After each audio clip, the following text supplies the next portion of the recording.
నమస్తే, welcome to Chitragupta. నేను మీ Varma. West Bengal రాజకీయాలు దగ్గరికి రావడంతో అక్కడ రాజకీయ వేడి అనేది పెద్ద ఎత్తున రగులుతుంది. అసలు వెస్ట్ బెంగాల్లో ఏం జరుగుతుంది, అసలు ఈ ఎస్ఐఆర్ ఓట్ రిమూవల్తో పాటు అక్కడ కరెన్సీ కట్టలు దొరకడంలో కలకలం రేపోతుంది వెస్ట్ బెంగాల్లో. అసలు మమతా బెనర్జీ ప్రతీక్ జైన్ వాళ్ళ ఇంటికి వెళ్ళడానికి కారణం ఏంటి, అక్కడ ఈడీ రైడ్ సోదాలు జరుగుతున్నప్పుడు మమతా బెనర్జీ సీఎం అనే హోదా మర్చిపోయి అసలు ప్రతీక్ జైన్ వాళ్ళ ఇంటికి ఎందుకు వెళ్ళింది అన్నది మనం ఈ వీడియోలో డిస్కస్ చేసుకుందాం.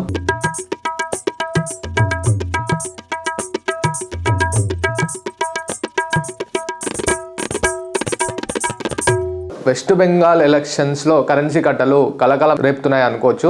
అయితే ఈ కరెన్సీ కట్టలు ఎప్పుడు నా అడ్డాలో నేను దాచిపెట్టుకుంటే నన్ను ఎవరు ఏం చేయలేరు అన్న మమతా బెనర్జీకి కేంద్రం చుక్కలు చూపించింది అనుకోవచ్చు.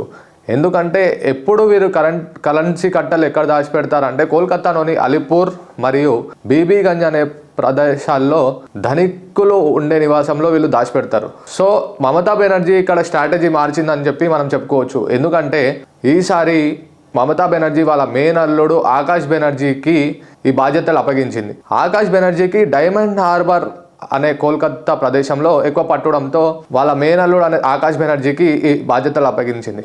ఆకాష్ బెనర్జీ ఈ డబ్బును ఏం చేశారంటే డైమండ్ హార్బర్తో పాటు ఐపాక్ ఆఫీస్ ఏదైతే ఉందో ఐపాక్ ఆఫీస్లో ఈ హవాలా డబ్బును అనేది దాచిపెట్టడం జరిగింది. అసలు ఈ ఐపాక్ ఆఫీస్ ఎలా స్టార్ట్ అయింది, ఎవరు స్టార్ట్ చేశారు, ఐపాక్కి మమతా బెనర్జీకి ఏం సంబంధం అన్నది ఇప్పుడు మనం తెలుసుకుందాం. ఐపాక్ సంస్థ 2012లో స్టార్ట్ అయింది. 2012లో ప్రశాంత్ కిషోర్ ఎవరైతే ఉన్నారో స్ట్రాటజిస్ట్, అతను స్టార్ట్ చేయడం జరిగింది. ఇప్పుడు ప్రశాంత్ కిషోర్ ఐపాక్లో లేరు, ఆయన వేరే పార్టీ పెట్టుకొని బయటికి వెళ్ళడం జరిగింది. సో 2012లో స్టార్ట్ అయిన ఐపాక్ 2014లో మోడీ డిజిటల్ ప్రచారం ఏదైతే 2014లో మన బీజేపీ ఎలక్షన్స్ ఏదైతే ఉందో 2014లో బీజేపీకి మోడీకి డిజిటల్ ప్లాట్ఫామ్ నుంచి ఏదైతే ప్రచారం జరిగిందో అది ఐపాక్ సంస్థ చేసింది. దాంతోపాటు ఈ 2014 ఎలక్షన్ అయిపోయిన తర్వాత మోడీకి దూరమైన ఐపాక్ సంస్థ కాంగ్రెస్తో చేతులు కలిపి కాంగ్రెస్ వ్యూహ రచన ఎలా ఉండాలి, ఎలా చేయాలి ఎలక్షన్స్ అనేది మొత్తం ఐపాక్ సంస్థ చూసుకుంది. దాంతోపాటు నితీష్ కుమార్ కాంగ్రెస్ లీడర్ ఉన్నారు. నితీష్ కుమార్తో పాటు తమిళనాడు స్టాలిన్, లాస్ట్ ఎలక్షన్లో చూసుకుంటే మనకు జగన్తో కలిపి వాళ్ళ ఎలక్షన్ వ్యూహాన్ని రచించడం జరిగింది. దాంతోపాటు బీజేపీకి అగెన్స్ట్గా ఐపాక్ సంస్థ అనేది స్టార్ట్ అయింది. పెద్ద క్వశ్చన్ మార్క్ ఎక్కడ వస్తుందంటే ఐపాక్ సంస్థకి ఫండింగ్ ఎవరిస్తున్నారు, ఐపాక్ సంస్థకి హవాలా డబ్బు ఎక్కడి నుంచి వస్తుంది అనేది ఇక్కడ పెద్ద క్వశ్చన్ మార్క్గా మారింది.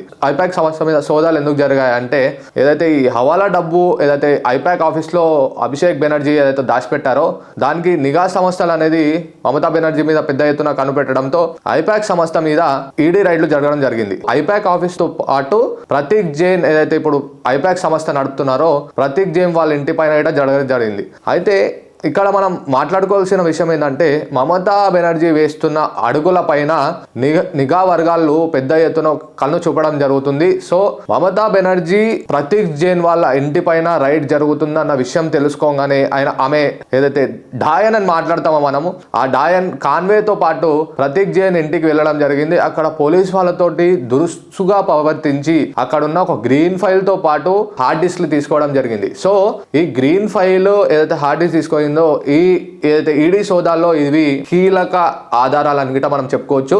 సో ఇక్కడ నుంచి మమతా బెనర్జీకి కష్టాలు, కంగారు, కడనీళ్ళు అని అనుకుంట మనం చెప్పుకోవచ్చు. సో ఏదైతే మమతా బెనర్జీ వెస్ట్ బెంగాల్ సీఎంగా ఏదైతే ఉందో ఆమె ఇప్పుడు అసెంబ్లీ ఎలక్షన్స్ రాబోతున్నాయి కాబట్టి ఈడీ రైడ్ ఏదైతే జరిగిందో నా ఎలక్షన్లో నేను ఓడిపోతాను అన్న తెలిసి ఇదంతా చేయడం జరుగుతుంది. అయితే ఈ ఎలక్షన్స్ అయితే మనం ఒక పాయింట్ మాట్లాడుకోవాలి. ఇక్కడ అయితే మమతా బెనర్జీకి ఆల్రెడీ హిందూస్లో వ్యతిరేకత అనేది ఎక్కువ శాతం ఉంది. ఎందుకంటే వీళ్ళు హిందూస్కి అగేన్స్ట్ గా మాట్లాడడము, అక్కడ హిందూస్ పైన దాడులు జరిగిన మమతా బెనర్జీ వచ్చి మాట్లాడకపోవడము అనేది హిందూస్ల మీద జరిగింది. అయితే దీంతో పాటే ఎస్ఐఆర్ అనేది అయితే తీశారో దాంట్లో 58 లక్షల ఓటర్లు ఆల్రెడీ రిమూవ్ చేయడం జరిగింది. దాంతో పాటు ఎస్ఐఆర్ లో ఇప్పుడు ఆల్రెడీ 1 కోటి ఓట్లు ఏవైతే ఉన్నాయో అవిట రిమూవ్ చేస్తారు. ఎందుకంటే దాంతో వాళ్ళ పేరెంట్స్ నేమ్ ఏదైతే అవుతుందో అది మిస్ మ్యాచ్ మిస్ మ్యాచ్ గా ఉంది.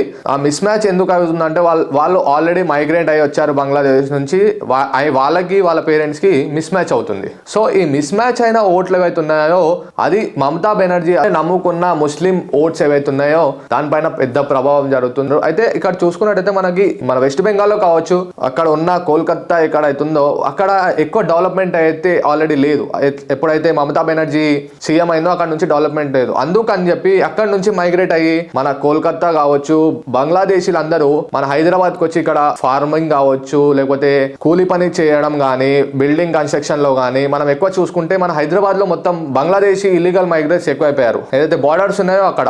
అయితే ఈ బార్డర్స్ కాకుండా మన లోపల ఉండి వాళ్ళ ఆధార్ కార్డులు కావచ్చు, ఓటర్ ఐడి కార్డులు, వాళ్ళు బంగ్లాదేశీలు అనే ఏదైతే అంటామో మనం అనలేము, ఎందుకంటే వాళ్ళకి ఓటర్ ఐడి కార్డు ఉంది, ఆధార్ కార్డు ఉంది తెలంగాణలో. సో ఈ ఎస్ఐఆర్ ఏదైతే ఉంటుందో ఎస్ఐఆర్ పనిచేయడంతో మమతా బెనర్జీకి చిక్క ఎదురవుతుంది అని మనం చెప్పుకోవచ్చు. సో దీన్ని పాజిటివ్ గా తీసుకొని ఒకరికి బెనిఫిట్ అవుతుందని ఫుఫూర్ షబీర్ ఏదైతే ముస్లిం పార్టీ ఉందో వెస్ట్ బెంగాల్లో వాళ్ళు దీన్ని పాజిటివ్గా తీసుకొని వాళ్ళకి హెల్ప్ అవుతుందని చెప్పి వాళ్ళు ఏదైతే ముస్లిం ఓట్ బ్యాంక్ ఉందో దాంతోపాటు మజ్లిస్ ఇత్తెహాదుల్ ముస్లిమీన్ ఏదైతే ఉందో హుమర్ కబీర్ అనే వ్యక్తితో పాటు ఫుఫూర్ షరీఫ్ ఇద్దరు కూటమితో వెళ్ళి ఈ ముస్లిం ఓట్లు ఏవైతే ఉన్నాయో అవి మమతా బెనర్జీకి దూరం చేయాలని చెప్పి గిట అక్కడ ఒక కూటమి పార్టీ గిట ఏర్పాటు చేయడం జరిగింది.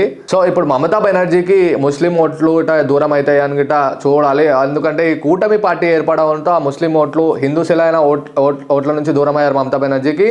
ఇప్పుడు ఈ కూటమి పార్టీ అందుగుంచే మమతా బెనర్జీకి ఏది అర్థం కావట్లేదు అక్కడ ఏం చేయాలన్నది. ఇప్పుడు రాజకీయ వేడి పెద్ద ఎత్తున వెస్ట్ బెంగాల్లో ఉంది. సో సీఎం హోదా అని మర్చిపోయి ప్రతీక్ జైన్ వాళ్ళ ఇంటికి వెళ్ళి అయితే గ్రీన్ ఫైల్ అవన్నీ తీసుకోవడం జరిగిందో ఇది లాలూ ప్రసాద్ యాదవ్ గిట సాహసం చేయలేదు అని చెప్పుకోవచ్చు.